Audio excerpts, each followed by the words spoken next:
त्यातल्या एकाचाही आला नाही. परंतु ही 17 मंडळ आता आम्ही 50 करण्याच्या मनस्थितीमध्ये आहोत आणि या वर्षी एका वर्षात ही 50 बृहन्मंडळ होतील.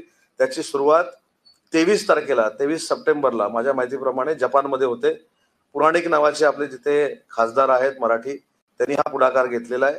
त्यांच्या माध्यमातून जपानमध्ये चांगल्या पद्धतीची मराठी माणसाची संघटना आहे. त्यांनी स्वतः देखील तिथे छत्रपती शिवाजी महाराजांचा त्यांच्या स्वतःच्या कॅम्पसमध्ये छत्रपती शिवाजी महाराजांचा पुतळा उभा केलेला आहे.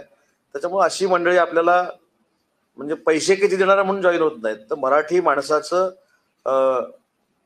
मराठीतली जी संस्कृती आहे ती अतिशय चांगल्या पद्धतीने जोपासतात आणि कोणी आमच्याकडे पैसे मागितलेले नाहीत.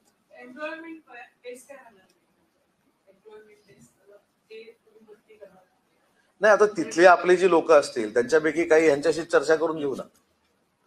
तर आपण काय तिकडे पाठवू शकत नाही ना.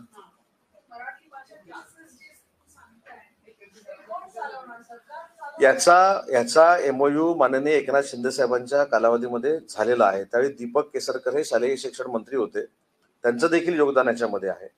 तर त्याच्यामध्ये करिक्युलम फक्त जो ठरायचा होता म्हणजे तयार आहे, तो कशा पद्धतीनं वापरायचा आहे याच मंडळींना विचारून आम्हाला ठरवावं लागेल. आणि आज अजून एक निर्णय आम्ही घेतला की मराठी भाषा विद्यापीठ जे आहे त्या मराठी भाषा विद्यापीठाचं जर सर्टिफिकेट आम्हाला यांना देता आलं तर अजूनही त्यांना तिथल्या कॉलेजेसमध्ये तिथल्या युनिव्हर्सिटीमध्ये ऑथेंटिक एक पेपर मिळेल, म्हणजे सर्टिफिकेट मिळेल जे मराठी भाषा विद्यापीठाचं असेल.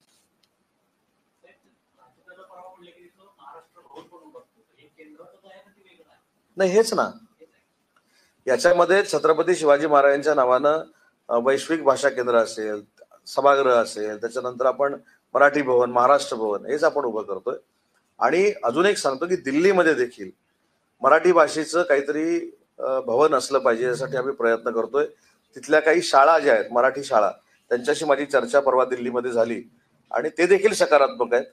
त्यांच्या शाळेला अनुदान जर आम्ही दिलं तर त्यांची उरलेली जागा जी आहे, म्हणजे काही ठिकाणी 2 एकरमध्ये 1 एकरमध्ये शाळा, 1 एकर रिकामी जागा आहे, तर ती जागा शासनाला ते द्यायला तयार आहे. अशा पद्धतीचं काही एमओयू करून आम्हाला करता आलं दिल्लीला तर ते करण्याच्या मनस्थितीमध्ये देखील आम्ही सगळे आहोत. ही जागा किती? 400 लोक बसतील एवढा हॉल आहे. त्याच्यानंतर पार्किंग आहे. त्याच्यानंतर म्हणजे आपला स्टेज आणि सभागृह जसं असतं. आता मी तिथे जाऊन ते बघितलेलं नाही त्याच्यामुळे मला माहित नाही, पण मी त्यांना सांगितलं की तुम्ही गेल्यानंतर आम्हाला एक व्यवस्थित त्याचा व्हिडिओ करून पाठवून द्या.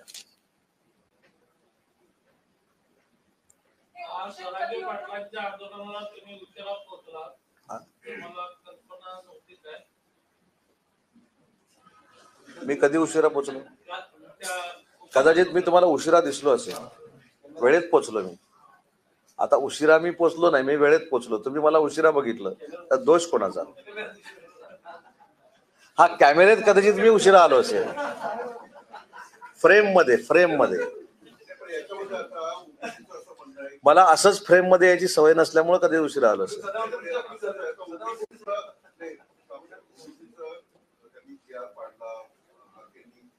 कोणी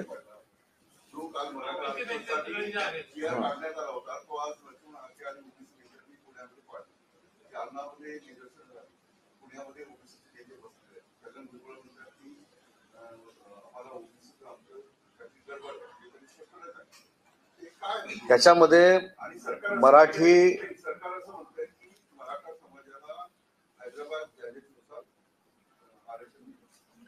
नाही, आपण पूर्ण GR तो वाचला पाहिजे.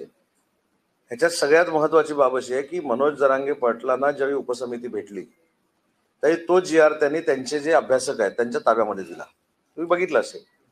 आणि मनोज जरांगे पाटलांनी असं सांगितलं की जे तिथे त्यांचे जे अभ्यासक आहेत त्यांनी जर मान्य केलं तरच मी हा GR स्वीकारणार. त्याच्यानंतर त्यांनी स्वीकारला आणि आंदोलन मागे घेतलं. कालपासून महाराष्ट्र शासनातल्या प्रत्येक मंत्र्याची किंवा महाराष्ट्र शासनाची भूमिका हीच आहे की कुठच्याही जातीवर अन्याय न होता हा कालचा GR काढण्यात आलेला आहे. त्याच्यामुळं कुणबी समाजाची प्रमाणपत्र तर जे काय म्हटलंय तर त्या क्रायटेरियामध्ये बसणाऱ्या लोकांनाच कुणबी समाजाची प्रमाणपत्र मिळणार आहे. दुसरी महत्वाची गोष्ट आहे की ओबीसीवर अन्याय होणार नाही ही देखील महाराष्ट्र शासनाची, महाराष्ट्र सरकारची जबाबदारी आहे. हे स्वतः मुख्यमंत्री महोदयांनी सांगितलंय, स्वतः एकनाथ शिंदे साहेबांनी सांगितलंय, स्वतः अजितदादांनी सांगितलंय की कुठच्याही परिस्थितीमध्ये ओबीसीवर अन्याय होणार नाही.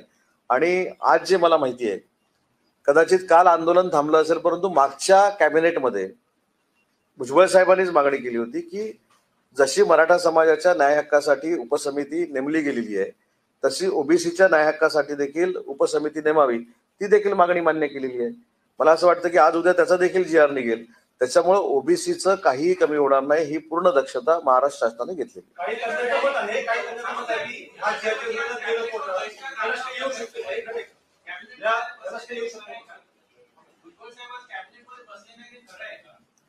काय ते नाही, खरं आहे किंवा नाही पेक्षा त्यांची खुर्ची रिकामी होती एवढी बघितलेलं आहे. हे बघा, आज शिवसेनेचे आमचे मुख्य नेते, राज्याचे उपमुख्यमंत्री यांनी देखील स्पष्ट सांगितलेलं आहे की सगळ्या कायदेशीर बाबी तपासून हे केलेलं आहे. आता न्यायालयीन लढाई जर कोण न्यायालयामध्ये गेले तर शासनाला लढायचीच असते, आम्ही ती लढू. परंतु मुद्दा असा आहे की भुजबळ साहेबांचा इथे विषय झाला की भुजबळ साहेबांशी आम्ही चर्चा करू ना की नक्की तो GR काय आहे, तो कशामुळं कोण बाधित होणार नाही, हे देखील मुख्यमंत्री महोदय भुजबळ साहेबांना सांगतील, दोन्ही उपमुख्यमंत्री सांगतील. त्याच्यामुळं आज भुजबळ साहेब कॅबिनेटला नव्हते याचा अर्थ भुजबळ साहेबांनी बहिष्कार टाकून भुजबळ साहेब बाहेर गेले, भुजबळ साहेबांचं अजून काहीतरी वेगळं मत आहे, अशातला भाग नाही. भुजबळ साहेबांशी आम्ही स्वतः सगळे चर्चा करू.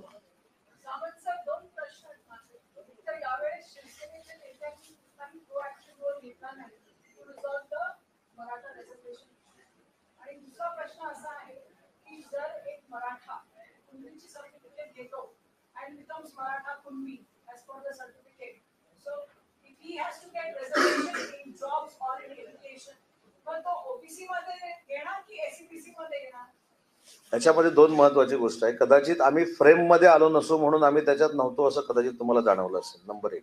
जसं मगाशी तुम्ही सांगितलं. आता पुढच्या वेळीपासून नाही ना, आता पुढच्या वेळीपासून आम्ही फ्रेम मध्ये येण्याचा नक्की प्रयत्न करू, म्हणजे आमचं अस्तित्व आहे असं होईल. शेवटची जी विनंती केली व्यासपीठावर ती मीच केली, म्हणजे आपण बघितली असेल की त्याच्यामुळे आम्ही जिथं होतो आमचा सक्रिय सहभाग त्याच्यामध्ये होता. विखे पाटील साहेबांच्या प्रत्येक उपसमितीच्या बैठकीला आम्ही जिथं कुठं असू तिथनं आम्ही ऑनलाईन असायचो, कारण शेवटी कोकणामध्ये गणपती हा प्रचंड मोठा सण असतो. गणपतीला आम्ही गावाला असताना देखील आम्ही त्या समितीमध्ये होतो. काल तर मी स्वतः होतो. त्याच्यामुळं एकनाथ शिंदे साहेब असतील किंवा आम्ही शिवसेनेचे मंत्री असू, आम्ही एकामेकाच्या संपर्कात राहून साहेब आम्हाला 5-5 मिनिटांना विचारायचे काय झालं. तसं मुख्यमंत्री महोदय, उपमुख्यमंत्री दोन्ही हे एकत्र असल्यामुळेच उपसमिती स्थापन झाली ना.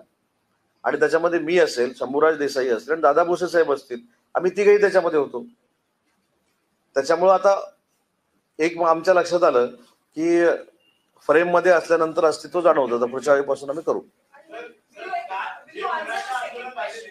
हा, दुसरा विषय आपण असं सांगितलं की त्या GR मध्येच असं म्हटलेलं आहे की मराठवाड्यामध्ये हैदराबाद गॅजेटर लागू केल्यानंतर जे काही क्रायटेरिया आहेत, मग त्याचे दाखले असतील, पूर्वी कोणीतरी तो सर्टिफिकेट घेतलेला असेल, वंशावळ असेल किंवा गावातला असेल, तर त्यांना मिळणार आहे, त्याच्यामध्ये स्पष्ट इंडिकेट केलेलं आहे ना.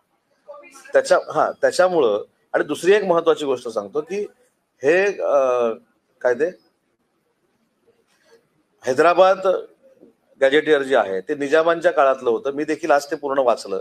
त्याच्यामुळे त्याच्यामध्ये ज्या ज्या काही प्रोव्हिजन्स आहेत त्या कदाचित गैरसमजातनं चुकीच्या आहेत असं काही लोकांना वाटत असेल, पण त्याच्यामध्ये देखील विखे पाटील साहेबांनी काल क्लिअर कट सांगितलंय की त्याच्यामध्ये कोणाचीही जरी शंका असेल, म्हणजे मराठा समाजाची असेल किंवा ओबीसी समाजाची असेल, तर ते दूर करायला तयार आहेत.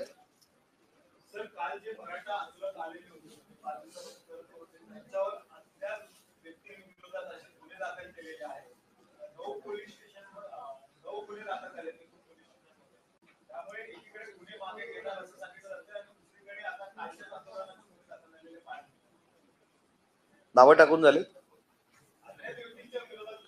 नाही, मला माहित नव्हतं म्हणून विचारलं.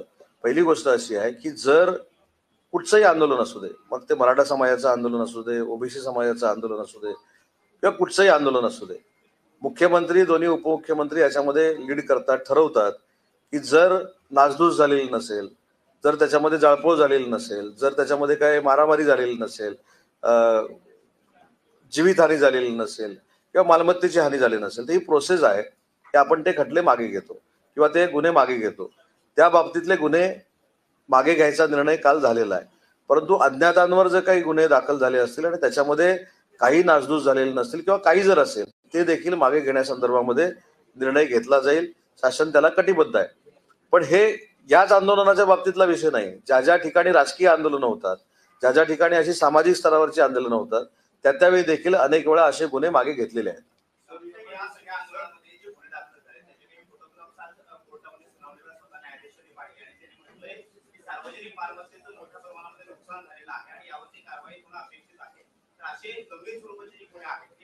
मी मगाशी तेच सांगितलं की गंभीर स्वरूपाचे गुन्हे आणि राजकीय आणि आंदोलनाचे गुन्हे ह्याच्यामध्ये जमीन आसमानाचा फरक आहे.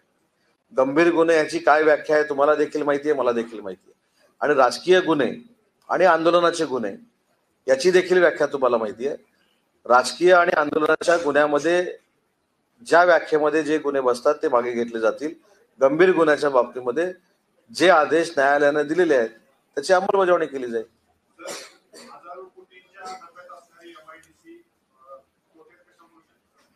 कोणी सांगितलं सर? कोणी सांगितलं? नाही, आपल्याला ही माहिती कोणी सांगितली? नाही, मी अधिकाऱ्यांना सस्पेंड केलं पाहिजे. मुद्दा असा आहे की MIDC ही एक प्रोसेस आहे. जमीन ॲक्वायर करणं, जमीन विकणं, उद्योजक आणणं, त्यांना इन्सेंटिव्ह देणं, त्यांना बेनिफिट्स देणं. त्याच्यामुळे कदाचित काही खर्च जास्त इंडस्ट्री आल्यामुळे जास्त इन्सेंटिव्ह आम्हाला द्यावा लागला असेल.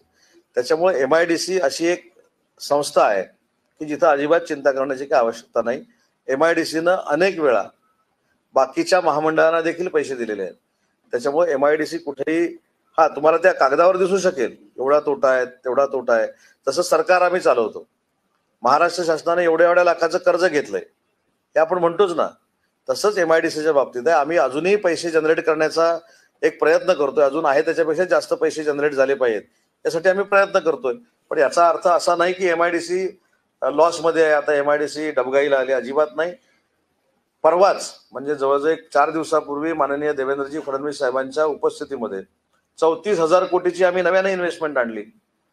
त्याच्यामुळं जर कोण आमचे अधिकारी सांगत असले आणि त्यांचं नाव जर मला दिलं तर मी कसं लॉसमध्ये जाते मी त्यांच्याकडनं विचारून घेईन.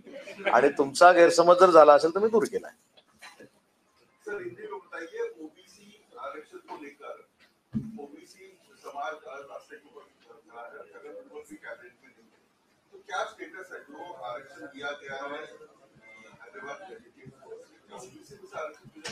नहीं, कल जो हैदराबाद गैजेटियर का यानी आरक्षण दिया है उससे OBC बाधित न हो ये भी प्रिकॉशन ली है.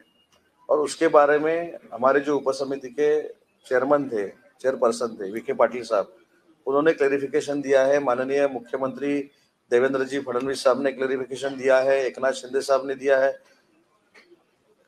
जो गैजेटियर डिक्लेयर किया या सातारा का रहे, औध का रहे, पुणे का रहे या अपना हैदराबाद का रहे, उससे कोई भी OBC बाधित नहीं होगा. ये हमारे शासन की जिम्मेदारी है.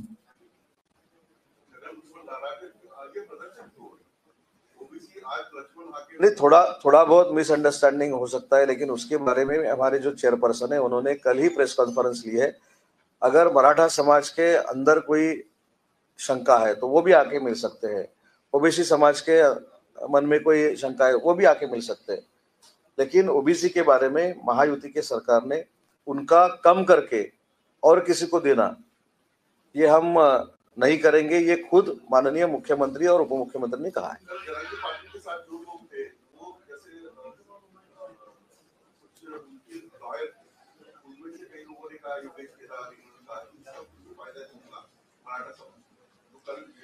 नहीं, मेरे ख्याल से जो शाम को टीवी पे बोल रहे थे उसमें से कई लोग हमारे सामने थे. जब मनोज जी ने पूछा कि ये सही है या गलत है तो उन्होंने हाथ खड़ा करके बोला था कि ये सही है.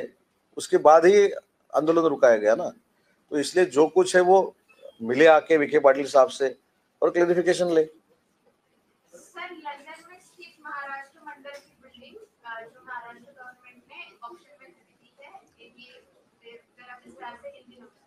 नहीं, ये तो हिस्टोरिकल मोमेंट है क्योंकि खुद भारत रत्न डॉक्टर बाबा साहब अम्बेडकर वहाँ के मेंबर थे. उन्होंने भी वहाँ काम किया है और वो जो बिल्डिंग थी वो वहाँ का जो लीला हो गया उसमें हमने खरीद ली है। हमारे साथ अभी खानके साहब भी है, वो वहाँ का सब मैनेजमेंट देखते हैं और उसमें अभी एक ट्रेनिंग सेंटर मराठी लैंग्वेज का हम शुरू करने जा रहे हैं और उसका नाम हम छत्रपति शिवाजी महाराज के नाम से हम रखने वाले। उसका नाम हमने रखा है छत्रपति शिवाजी महाराज वैश्विक मराठी भाषा केंद्र।